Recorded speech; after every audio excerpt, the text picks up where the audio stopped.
Good morning. Good morning. That was a real wake up session right there. The loud applause definitely wakes me up. There's nothing like getting off to a good start here. Today is, I think today is Monday. I kind of lose track since I'm an entrepreneur and I have been so for the last 20, 25 years or something. I don't keep track of all the days and holidays because I typically try to stay available to my customers no matter what. Thank you. That's just how we operated. That's how we roll at DPL Surveillance Equipment. I hope everyone is enjoying this. I think it's Memorial Day weekend or something. So a number of you guys are probably out of town or coming back, maybe. But whatever you're doing, stay safe and enjoy what you're doing and have fun and getting with your family and all of that. So I hope everything's going well. Let's see here. By the way, for those of you who don't know, we're a full-service surveillance and security equipment company. We have lifetime guarantees and warranties on all the products. We have 24/7, 365 tech, sales, and customer support.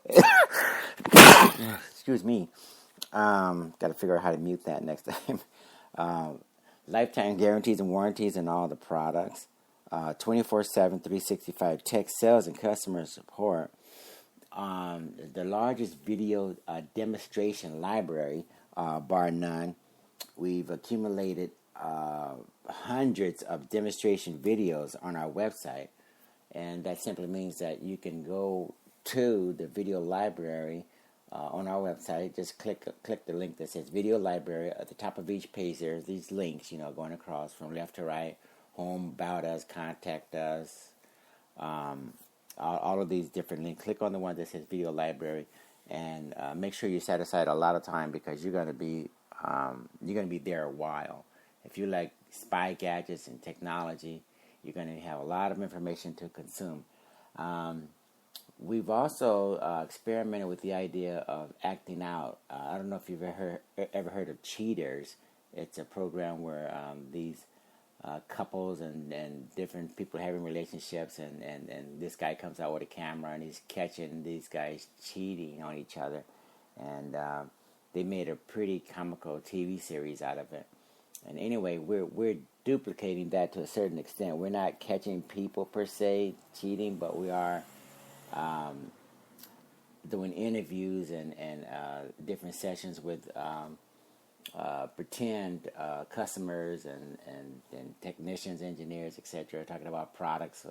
We're talking about spy phones and interceptor phones and GPS jammers and blockers. We're just doing a dramatization, if you will, of that type of scenario, so you can see the exchange, the conversation exchange between again people in a mock environment. So we hope you get a kick out of that as well. And the articles directory, we have our articles directory that's growing and growing and growing. And whenever there's any surveillance-related, counter-surveillance-related, spy agency, technology-related information, we even go off subject and we talk about GMOs, we talk about holistic medicines. The last article was probably about cat's claw, and the cat's claw herbs and remedies is very, very intriguing to me, and I think a lot of you are going to get a kick out of that in terms of you may want to consider putting cat's claw supplement or herbs in your cabinet, so to complement the existing things that you're doing with a holistic or otherwise known as home remedies or alternative medicine. Okay, that's where it fits under. And anyway, that's just one of the articles, one of the last articles, rather. But we also talk about, again, what the FCC feels about jammers and blockers and trackers and intercepting people's cell phone conversations, either live conversation or text messages. We're talking about that in there. We're writing about that in the articles as well. So go there and you can pretty much choose your particular topic and more than likely you'll find something to read about that we've already covered to give you a good, thorough, comprehensive understanding of a lot of different topics. Okay. And we're also deeply into anti-terrorist technologies and education as well. Some of the products that we have, we're actually helping, are trying to do our part rather, in terms of helping protect the cities, the ports, the harbors, the embassy buildings, the customs borders and patrol. Have ordered a lot of our narcotics detectors, for instance, and the X-ray baggage scanners are located in various airports and post offices, and different facilities where there's a lot of baggage and different things going by. That's where the X-ray baggage scanners have been placed all over the world: United States, Middle East, Africa, places like Egypt. It doesn't, they're all over the place. The explosive detectors. By the way, before I forget, all of our products have been hardened against hackers. Hackers have found it very easy to get into our competitors' networked explosive detectors and X-ray baggage scanners and their narcotic detectors, because they're weak protocols when it comes to how those units communicate with each other. But ours have been hardened, and you don't have to worry about hackers hacking into your X-ray baggage scanner and letting people go through the airport security sections with their explosives or narcotics or whatever it is, contraband. You don't have to worry about that, because we've hardened our products against those individuals, hackers and such, terrorists, etc., getting access to their network products as compared to ours, which are definitely hardened against those type of attacks. Anyway, check out the narcotic detectors also, because the narcotic detectors are also, we've upgraded their firmware to include fentanyls and the various opioid related type of synthetic drugs.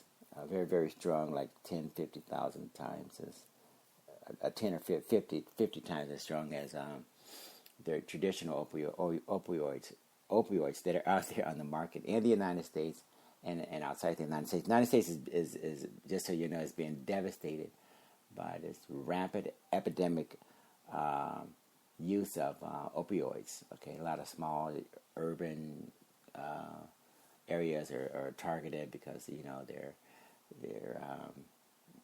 off the radar, so to speak, as far as law enforcement and people's awareness and all of that. So they're being taken advantage of. A lot of the youth, a lot of the parents, etc., are definitely being exposed to this epidemic. And you want to get our narcotic detectors that are able to pick up those particular type of drugs, and let's see if we can help make a dent in that particular area.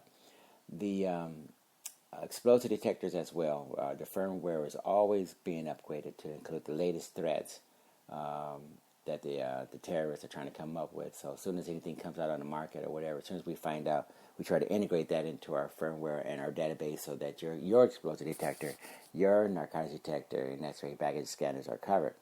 And if you have any need for any of these products, go to give us a call, 888-344-3742.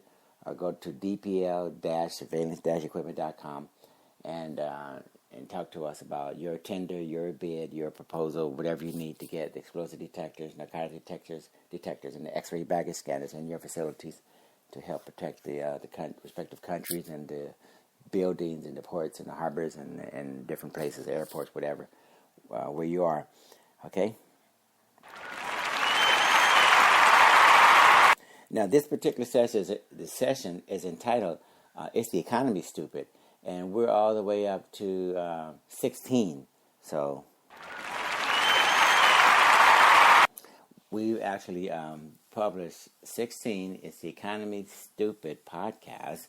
And we've named them primarily because I think when Bill Clinton was in office, a lot of times the business people, people in various entrepreneurial situations would scratch their heads and ponder. In addition to economists and such would scratch their heads trying to figure out whether it's the this and that and the other, the consumer, blah blah blah, and Bill Clinton would occasionally come out and just remind people it's the economy, stupid. And what he meant by that was a lot of times you can swim against a tide and not realizing that it's easier to not swim against a tide. Sometimes it's better to swim in such a manner as to take advantage of the way the water is actually going, okay?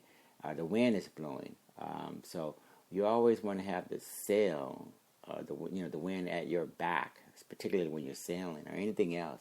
Don't fight the tide so much and try to use it to your advantage. And right now, we have a very precarious economic environment. Some of the things that I'm going to highlight today are going to give you an idea of certain things in terms of trends where things are going, so you don't have to fight as much, and hopefully you can save some time and resources as compared to fighting the trend.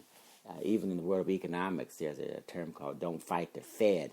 Basically means that when the Fed is doing something and they seem to be going in this direction, that direction, a lot of times you want to take into consideration what they're doing, and as compared to fighting it, maybe you can use it to your advantage, okay?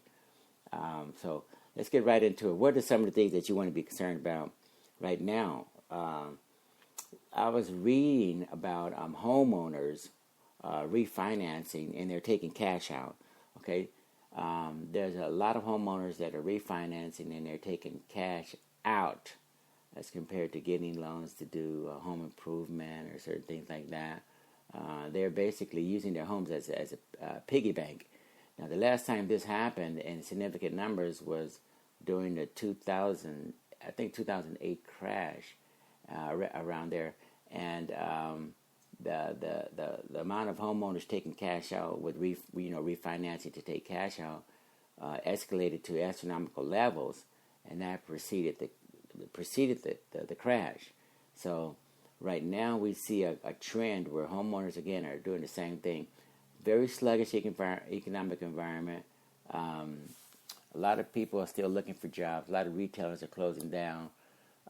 Interest rates are predicted to start going up. And when you have a weak economy and a Federal Reserve who's trying to raise interest rates, that could devastate the economy. If a lot of businesses are struggling, a lot of homeowners, a lot of people who have credit cards and using those credit cards to get by, when those interest rates starts going up, you could have a devastating impact. So if homeowners, again, a lot of them, if they're taking out cash out of their homes, and if that's the only resource that they have really for financial stability, and they're going to jeopardize that or compromise that by taking a lot of money out, I can guarantee you that a lot of homes are going to be foreclosed upon, and they're going to go back to the banks, and that's going to create another glut of our situation where the banks have these real estate owned sections that are just basically brimming with homes that need to be sold off at whatever cost to get that bank back in a healthy shape again. So this took place again way back when. It seems like a long time ago, somewhere between 2006 and 2008. But that situation seems to be repeating itself. So if you're if you're a homeowner, you're taking cash out of your home through a refinance, and if you're not careful, you're going to have a problem. Some of the things that people are not doing, as far as I can tell, I really don't think they're taking cash out to pay down as much as possible, pay down the debt and the credit cards with the high interest rate balances. If they are, which I hope they are, then that's good. But if they're going to Las Vegas, if they're investing in speculative investments that are going to hit it big and produce, the double, if you want to double your money, if they're trying to double their money quickly before the loan becomes due or something, you got to be careful with that type of approach. That strategy is a losing strategy. Typically, you want to do smarter things with your money as compared to trying to double it by going to Las Vegas, for instance. That type of mentality typically works against you. So anyway, that's one area where you want to be careful. If you're one of those people that are considering it, taking that cash out of that home, and doing things that are that are not in the best interest, or are not going to maximize your ability to utilize those funds, then you better be careful. Okay. Another thing that I was reading about, which is kind of interesting, millennials want to buy homes but can't afford the down payment to get those homes. Now, this was an article that I thought was kind of interesting, mainly because I hear a lot of conflicting advice, and we really need to read between the lines here. I think it's very true that millennials are struggling. They don't have the down payment. They can't afford to get the homes, which is kind of interesting, only because every generation really goes into the housing market, starts purchasing those homes, and when you purchase a home, like everyone knows, you get you need plumbers, you need decorators, you need landscapers, you need electricians, and all these different people. You spend a lot of time at Home Depot or Lowe's or whatever home improvement store in your area. You spend a lot of time there buying a lot of different things. So this stimulates the economy on a number of different levels. But if we don't have that generation to make their contribution, like the baby boomers and the other generations have, then the economy cannot benefit from that additional economic stimulus coming from the millennials. So anyway, that seems to be almost a foregone conclusion, that we're not going to be able to benefit from the millennials moving into the housing sector and participating in doing their part like their prior generations. So we're looking at a different economic environment now, and we're going to have to figure out what are the repercussions of losing a generation who are not going in there getting homes, again, going to all of the different ancillary services, the Home Depots, the Lowe's, the carpenters, electricians, plumbers, all these people who otherwise contribute from the amount of money flowing into those various sectors as a result of you purchasing a home if you're a millennial. So that's going to be an issue that we need to grapple with. Another thing that came across my desk I was reading about was the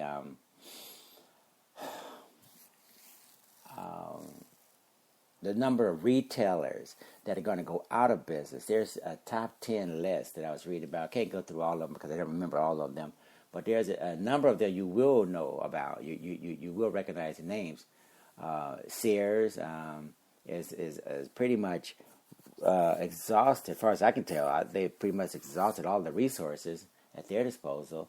They've only lost about $40 billion worth of sales income over the last 10 years, struggling with this new model of online shopping and discounting and all that has pretty much devastated Sears to the tune of at least $40 billion have come out of their pockets and gone elsewhere. So they're probably not going to make it. I think going into 2018 or whatever, there's probably going to be a foregone conclusion with Sears. And Bon-Ton is not far behind, a little bit less well-known company. Who is it? Radio Shack is probably not gonna make it. It seems like a Best Buy is trying to figure out how to deal with it. So far, they're as far as I can tell, they may make it. Who knows for sure? But there's a lot of different retailers, and maybe I'll see if I can get a link or get some names put into the section of this particular podcast so you can see it for yourself. But this is bad news, mainly because the retail environment is otherwise known as the services sector, is the only thing really that's supporting the United States economy. We don't have a manufacturing economy. We have a service economy for the most part. And when you start losing a lot of your service-related businesses, particularly the retail sector, which was giant, that's not good. That means that one of the last critical areas where people can go and get a job, the young people, that's going to be pretty much taken away. And see, not everyone can work at Amazon. Not everyone is going to be able to work in the few remaining online stores, Walmart or whatever, is trying to make the transition to do more online. But if those are the two entry level choices for most young people, the millennials or whatever, Amazon or Walmart, that's not saying very much. So anyway, the Trump administration is and I think honestly they're going to have a hard time delivering the type of growth, the 3% GDP gross domestic product, that's a measure of how fast the economy is growing. I think that's a lot of smoke and mirrors. So you guys, you're entrepreneurs, you're business owners and such, be careful because it doesn't look very realistic, given the things it's just a few things that I've just mentioned just now. So be careful. I mean, the headwinds are definitely there.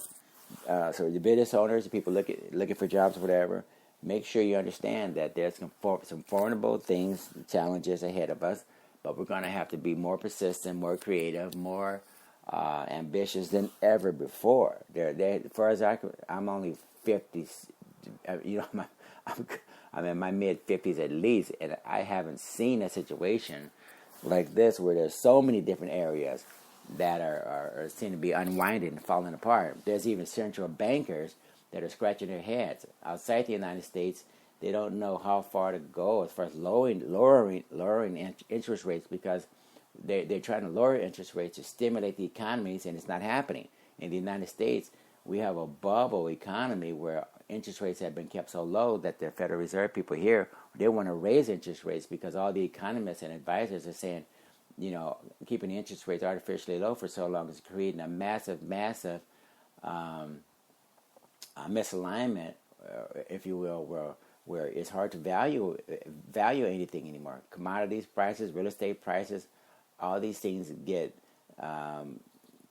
It's hard to know what the value of anything is if you've been buying debt the way the United States government has been buying debt, corporate debt, government debt, trying to stimulate the economy, buying significant assets, real estate, whatever, trying to stimulate the economic environment. And after so much of doing that to the tune of trillions of dollars, pretty soon you got to unwind, what they call unwinding. And that is going to hit the market like a sledgehammer when all of these assets or whatever that the government has been holding, hits the market. That means you're going to have a massive depression of prices and until things are repriced more normally in terms of what they should have been, had the government hadn't come in there and bought up so much to try to stimulate the economy.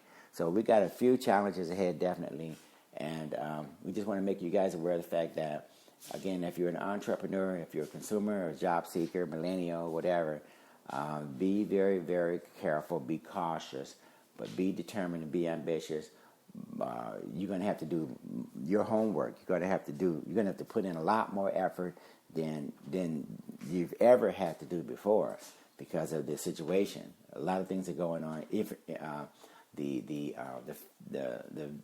way the economy is making this transition into using more technology to supplant workers, using artificial intelligence, using robotics, cloud computing, and those types of things are going to 3D printing. The list goes on and on and on. So that means there's going to be a lot of people who are going to be looking for jobs because technology is taking over a lot of critical jobs, and even a lot of manual labor is going to be mechanized and automated. So it looks like there's going to be some major challenges. But anyway, we want to be optimistic. We want to be determined. We want to be ambitious. But we want to know what we're up against, and that's my job here. Monty is telling you it's okay to know what the challenges are. It's okay to know what the impediments are, and that way you have a way of navigating around the landmines. That's what we're talking about here. So anyway, we're going to conclude this session and say, keep pressing forward, stay determined, stay aggressive out there. And if you have any need for the bug detectors, the GPS trackers, the Nanny cameras, the X-ray baggage scanners, narcotic detectors, even explosive detectors, whatever, give us a call, 888-344-3742. That's 888-344-3742. We look forward to working with you. You guys have a great day. Thanks again.